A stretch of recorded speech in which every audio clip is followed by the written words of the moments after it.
बिलासपुर में टीएस सिंहदेव ने बीजेपी के तारीफों के पुल बांध दिए हैं। सिंहदेव ने कहा कि बीजेपी एक मजबूत पार्टी है जिसे नजरअंदाज नहीं करना चाहिए। दूसरी तरफ बीजेपी पर तंज कसते हुए कहा कि राज्यपाल को बोलने नहीं दिया जा रहा है। ऐसे में सवाल उठना लाजमी है कि क्या टीएस सिंहदेव की बीजेपी से नजदीकियां बढ़ रही हैं। भाजपा की एक मजबूती है, उनकी अपने आप एक मजबूती है, उनके संगठन की मजबूती है और कभी उनको नजरअंदाज नहीं करना चाहिए। मैं पिछले 45-50 साल से राजनीति को दूर से पास से देख रहा हूँ। तो आरएसएस के होने के कारण भाजपा को कभी भी कम नहीं आंकना चाहिए। अकेले भाजपा शायद उतनी शक्तिशाली ना हो, लेकिन आरएसएस प्लस भाजपा इनको कम कभी नहीं आंकना चाहिए।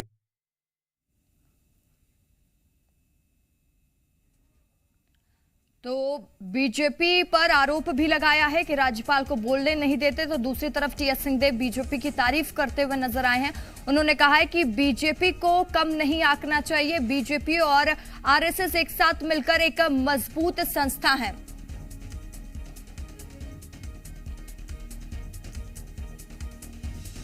तो आपने टीएस सिंहदेव का बयान सुना। वो बिलासपुर पहुंचे हुए थे और उस दौरान वो मीडिया से रूबरू होते हुए उन्होंने कहा कि बीजेपी को कम नहीं आंकना चाहिए, बीजेपी को नजरअंदाज नहीं किया जा सकता। हमारे साथ जी मीडिया संवाददाता शिखर देवांगन रायपुर से लाइव जुड़ चुके हैं। शिखर, टीएस सिंहदेव की नाराजगी लगातार कांग्रेस से देखी गई है और एक बार फिर से उनके बयान को लेकर चर्चाएं बढ़ गई हैं कि क्या बीजेपी से टीएस सिंहदेव की नजदीकियां बढ़ रही हैं।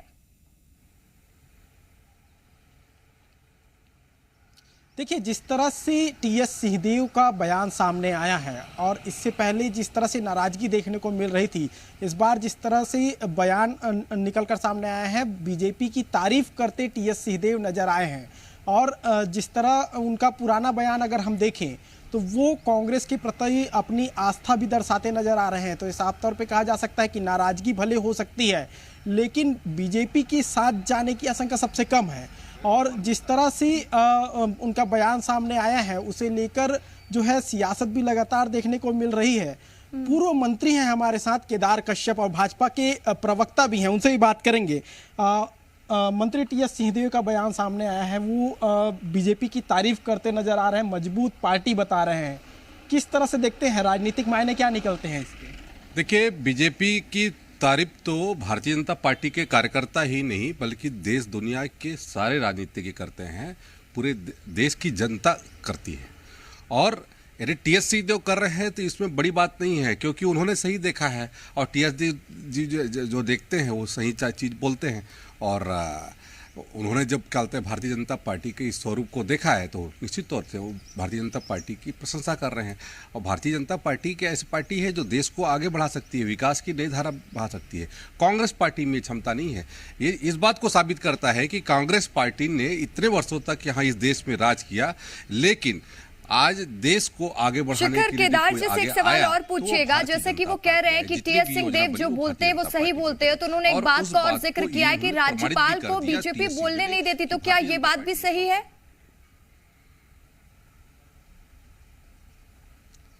जी बिल्कुल, इस पर भी सवाल लेने की सवाल लेते हैं कि कश्यप जी, टीएस सिंहदेव ये भी बोल रहे हैं कि भाजपा राज्यपाल को बोलने नहीं देती है।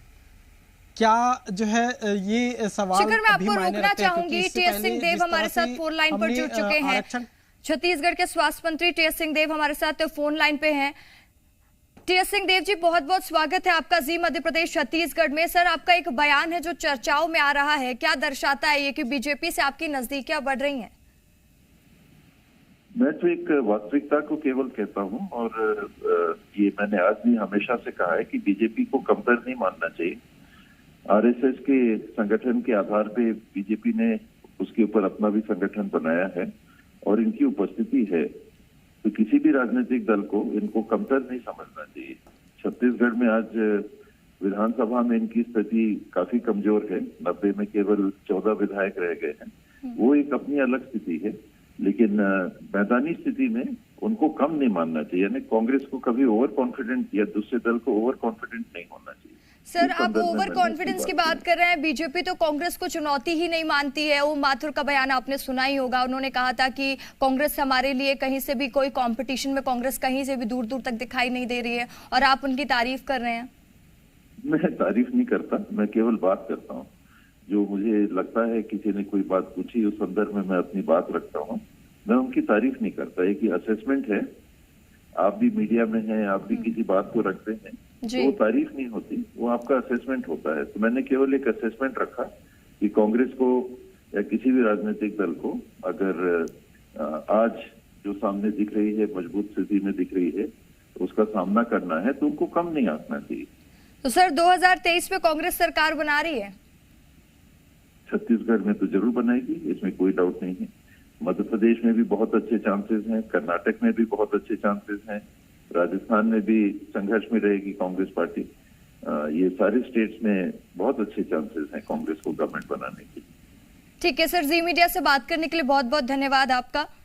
तो शिखर, हमारे साथ स्वास्थ्य मंत्री टीएस सिंहदेव भी जुड़े हुए थे। उन्होंने कहा कि मैं जो भी असेसमेंट होता है उस पहलू को रखता हूं, मैं किसी पार्टी की तारीफ नहीं कर रहा था। उन्होंने इस बात को साफ कर दिया है कि किसी को कम नहीं आंकना चाहिए, ओवर कॉन्फिडेंट नहीं होना चाहिए। लेकिन बीजेपी कांग्रेस को कभी चुनौती के तौर पर नहीं देखती है छत्तीसगढ़ में। इसको लेकर केदार जी से सवाल करिएगा।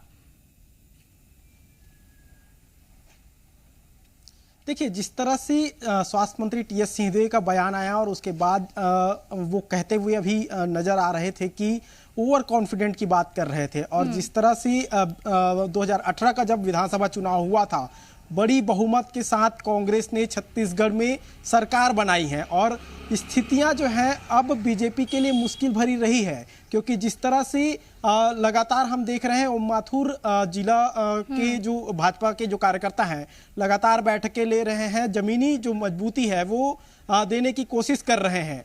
और जिस तरह की स्थितियां हैं, केदार कश्यप जी हमारे साथ हैं, लगातार ओम माथुर जो है बैठकें भी कर रहे हैं, कह रहे हैं कि स्वास्थ्य मंत्री भी कह रहे हैं कि किसी को कम नहीं आंकना चाहिए।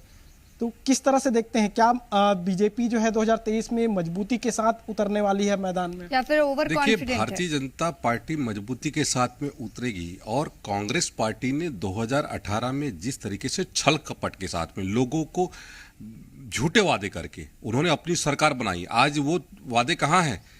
कहाँ ये बिजली बिल का हाफ कहा था इन लोगों ने? कहाँ पे कहते हैं हमारे बेरोजगारों को नौकरी देने की बात कही थी? आज वो सब कहाँ है? ये इस कांग्रेस सरकार का वास्तविक चेहरा है। ये गरीबों के लिए बात करने वाले कह करके गरीबों को लूटने वाली ये पार्टी है। इसका वास्तविक चेहरा लोगों ने देखा है। और जहाँ तक भारतीय जनता पार्टी के कार्यक्रम 365 दिन चलते हैं, और लगातार हमारे भारतीय जनता पार्टी के कार्यकर्ता निचले स्तर तक संपर्क बनाकर रखते हैं। हमारे राष्ट्रीय नेतृत्व, चाहे ओम प्रकाश माथुर जी हो, चाहे शिव प्रकाश जी हो, चाहे नितिन नवीन जी हो, इन सब का, अजय जम्वाल जी हो, इन सब का कल है लगातार प्रवास हमारे इन क्षेत्रों में होता है, और कार्यकर्ताओं का। ठीक है शिखर, जैसे कि केदार जी कह रहे हैं कि बीजेपी लोगों के बीच में पहुंच रही है, पार्टी को मजबूत करने की कोशिश कर रही है। अब इसका जितना असर है वो चुनाव के नतीजे आने के बाद ही साफ हो पाएगा कि आखिर सरकार कांग्रेस की बनेगी, बीजेपी की बनेगी, और कौन ओवर कॉन्फिडेंट है और कौन जमीनी स्तर पर काम कर रहा है। इसका जो भी पूरा रिजल्ट है वो तो चुनावी नतीजे में सामने आएंगे। शिखर, आप हमारे साथ बने रहिएगा। खबरों में बने रहने के लिए आप हमारे फेसबुक, ट्विटर और इंस्टाग्राम पेज को फॉलो कर सकते हैं। लेटेस्ट अपडेट के लिए आप हमारे यूट्यूब चैनल को सब्सक्राइब भी कर सकते हैं, और हाँ, बेल आइकन पर क्लिक करना ना भूलें।